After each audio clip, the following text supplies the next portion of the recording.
Uvedomujem si, že veľa ľudí dnes žije v neustálom tlaku a strese. Ráno vstanú a začnú riešiť povinnosti, prácu, rodinu, zodpovednosť. A deň sa zrazu skončí skôr, než si vôbec uvedomia, že ani na chvíľu nežijú pokojne a nežijú vedome. A keď sa niekoho spýtate tú najjednoduchšiu otázku, ako sa máš? Často počujeme tie odpovede. Vieš, ale nejak to ide. A pritom život by nemal byť o tom, ale nejak to ide. Mal by byť o energii, pokoji, o pocite, že človek naozaj žije.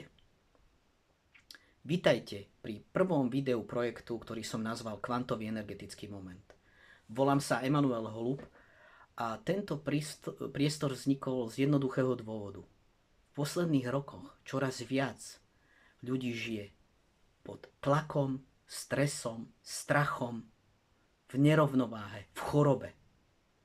Žijú tak rýchlo a takom napätí a v takom pocite, že život sa stal len sériou povinností, ktoré treba len nejak prežiť a zvládnuť, že zabúdajú na seba, aj za cenu zdravia, aj na úkor rodiny a dokonca často na úkor samého seba a naplneného života.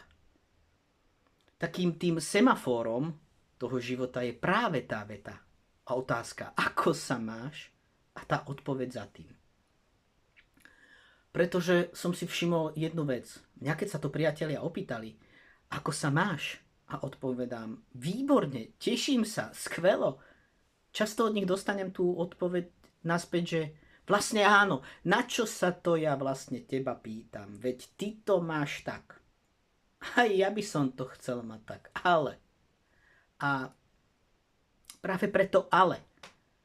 Preto veľmi zaujímavé ale. Pretože veľa ľudí cíti, že už ten život chceli by mať pokojnejší, zdravší. Ale nevedia ako.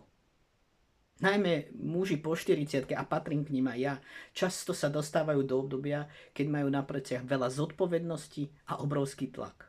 Rodina, práca, záväzky, rozhodovania. U niekoho dlhy.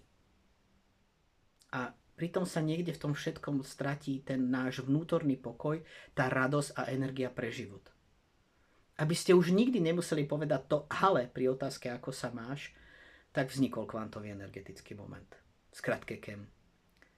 Nie je to ďalšia motivačná teória, ani rýchly návod na úspech. Je to priestor, kde budujeme a rozvíjame rovnováhu človeka. Rovnováhu medzi telom, myslou. Je to rovnováha medzi duchovným a fyzickým rozmerom človeka. Viem, o čom hovorím. Aj v mojom živote prišli momenty, keď som zažil ohrozenie zdravia a veľa rôznych vypätých situácií. A práve vtedy som sa rozhodol život zobrať do svojich vlastných rúk. Do vlastnej zodpovednosti. Začal som sa viac zaujímať, študovať a praktizovať rôzne prístupy k zdraviu a vnútornej rovnováhe. Od myšlienok starých filozofov a systémov, ako je napríklad tradičná čínska medicína, po praktické tréningy a skúsenosti s energiou tela. A zrazu sa začala jedna veľká vec. Moje telo, moja myseľ, môj život sa menil. V tomto všetkom som si uvedomil jednu veľmi dôležitú myšlienku a skutočnosť, na ktorú sa zabúda, alebo dokonca by som povedal možno zámerne zabúda. To, že človek je jeden celok. Nie je to len telo, ktoré musí fungovať. Nie je to len myseľ, ktorá musí neustále riešiť problémy. Sme spojenie tela, energie, mysle a vedomia.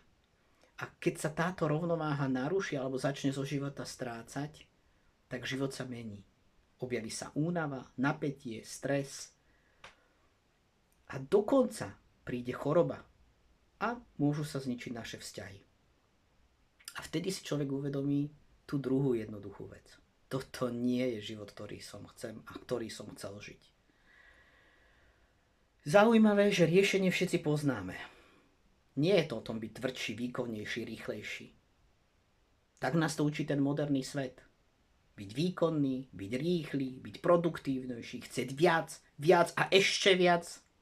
Niekedy si dokonca sme to prevzali a my sami od seba chceme viac. Dnes už viem, že toto nie je cesta. Že toto nie je cesta k rovnováhe, nie je cesta k zdraviu a radosti. A možno ste to pochopili už aj vy. Je tu druhá cesta. Cesta, ktorá je o mnoho dôležitejšia a je tam poznámka zastav sa, nadýchni sa, pozri sa na svoj život z inej perspektívy.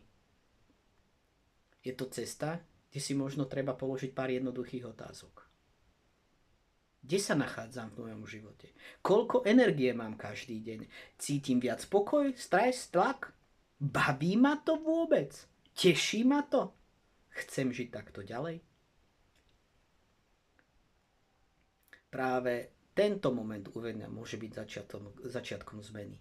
Nie dramatickej zmeny, nie veľkej revolúcie, ale malej postupnej zmeny smeru. Zmeny, ktorá postupne vnikne a stane sa súčasťou vášho života. Zmeny, v ktorej jedného dňa poviete, ja to mám tak. Kvantový energetický moment je práve o týchto momentoch. O chvíľach, keď si človek dovolí zastaviť sa, nadýchnuť a znova nájsť kontrolu a komunikáciu sám so sebou. Vo videách na kvantovom energetickom momente o tom budeme hovoriť. O energii človeku, o strese v modernom živote, o tom, ako ho zastaviť, eliminovať, zmierniť, o tom, prečo strácame rovnováhu, ako ju znova nájsť a získať a udržať si, čo je psychosomatika a ako nás ovplyvňuje. Budeme hovoriť o praktických veciach, o malých krokoch, ktoré môže človek urobiť každý deň. Každý jeden deň, aby bol pokojnejší, stabilnejší, energeticky silnejší. Nie je to cesta tvrdosti. Je to cesta skôr vedomého života. Cesta, ktorú človek začína viac počúvať seba, svoje telo, vnútornú energiu. Cesta, kde si postupne uvedomujeme, že každý jeden deň je náš dar. Dar žiť tú najlepšiu verziu samého seba. Vo vedomí priestoru na zmenu, na prijatí a hlavne na nejaké to obyčajné zastavenie. Možno zistíte, že mnohé odpovede už dávno nosíte v sebe. Len v hluku každodenného života a každodenného dňa ste na no často zabudli. V KEM budeme pravidelne stretávať sa a praktikovať funkčné postupy. Budeme sa rozprávať o vnútornej sile, o rovnováhe. Pretože skutočná sila človeka nie je v tom, aby bol výkonnejší. Skutočná sila začína tam, kde človek nájde pokoj vo vnútri samého seba. A nie len ho nájde, ale ho aj rozvíja a udržiava. Priatelia, ďakujem vám za váš čas. Teším sa na ďalšie naše spoločné stretnutia v kvantovom energetickom momente. A ak sú vám tieto témy blízke, sledujte tento kanál. Viem, že spolu vytvoríme viac kvantových energetických momentov v našom každodennom živote. Prajem vám pekný deň. Vidíme sa čoskoro v KEM.